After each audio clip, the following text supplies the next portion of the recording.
Hey everyone! Welcome back to another informative vlog. If you're new, this is Inday Guapa, living and working here in Lithuania. For today's video, i-share ko nga po sa inyo kung ano po ang mga types of public transportation here in Lithuania at papaano nga ba kami mag-commute dito sa bansang Lithuania. Kaya naman, panoorin mo ito.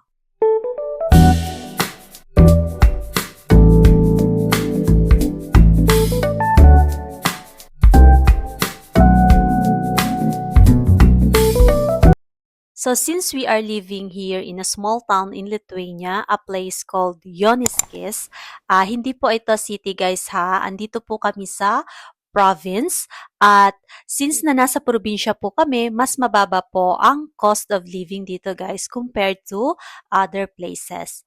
At pagdating po guys sa mga public transportation, isa sa pinakamagandang sistema nila dito guys ay ang kanilang public transportation is libre lang po guys. Wala pong babayaran. Okay? Except lang guys kapag ka magbubook ka ng mga taxi or mga personal car like magbook ka ng Uber or magbook ka ng Bolt. Ayan, syempre guys, meron ka pong babayaran. Pero dito guys, ang public, mostly po kasi guys, ang public transportation dito is bus po guys. At sa bus po guys, kapag sasakay ka is libre lang po guys around Joniskis area.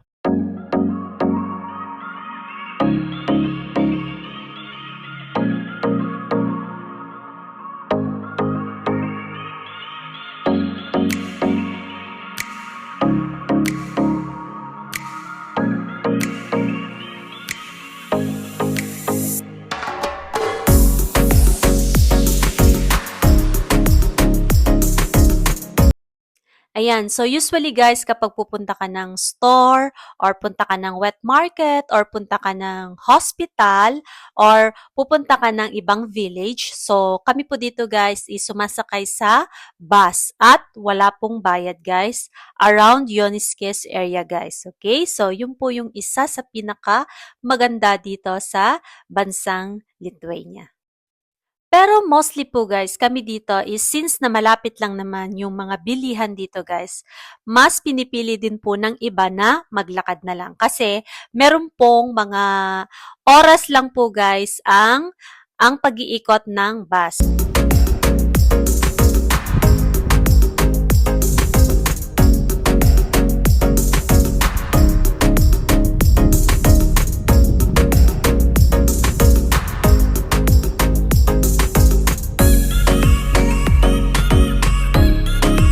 So, check po kung anong oras na pagdating ng bus doon sa bus station. So, tsaka lang siya magpipick up, guys. Okay? So, kung malapit lang naman yung pupuntahan mo or hindi naman ganun kalayo, so, syempre, mas pipiliin mong maglakad na lang kaysa sa antayin pa yung bus. Okay?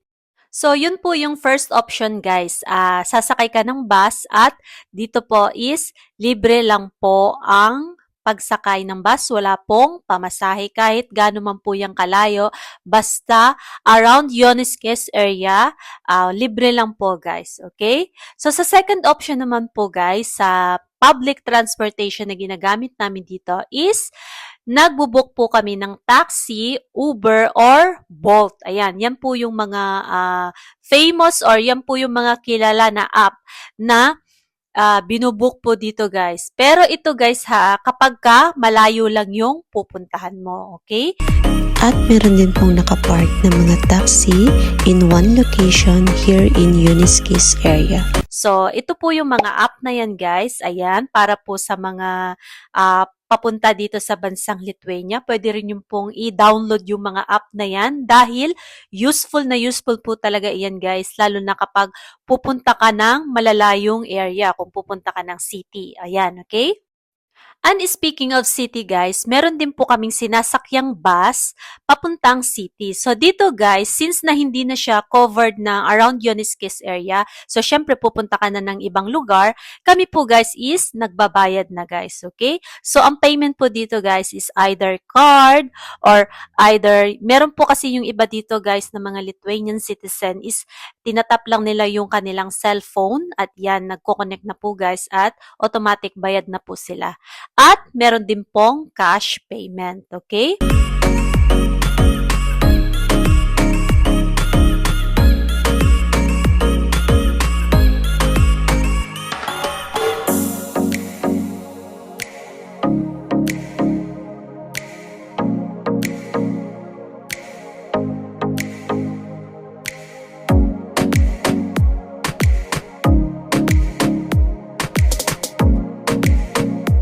So, sa city guys, kapag pupunta kami doon, depende po ang payment. It depends po sa bus, kung ano pong klase ng bus ang sasakyan mo guys. Kasi, meron po kaming na-encounter na ang pamasahe lang namin is around nasa 1.70 euro.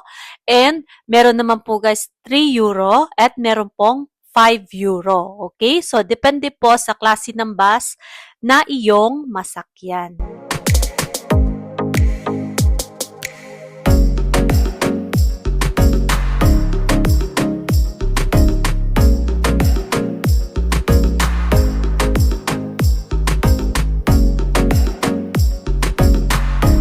Yan po ang mga iba't ibang klase ng public transportation na ginagamit po namin dito sa bansang Lithuania. Kung ikaw po is malapit na pumunta dito sa bansang Lithuania, sana po nakakuha kayo ng idea kung ano-ano po yung mga proseso or papaano po ang pagko-commute dito sa bansang Lithuania. And that's it for this video guys. Hope you find this video informative. Don't forget to hit that subscribe button and hit that notification bell so that you'll get notified whenever I uploaded my new videos. This is Inday Guapa always saying, if you have a dream, dare to make it happen. By the grace of God. Bye! Thank you all for watching this here video. Please like and subscribe and follow. Much love from Little Yas to each of you.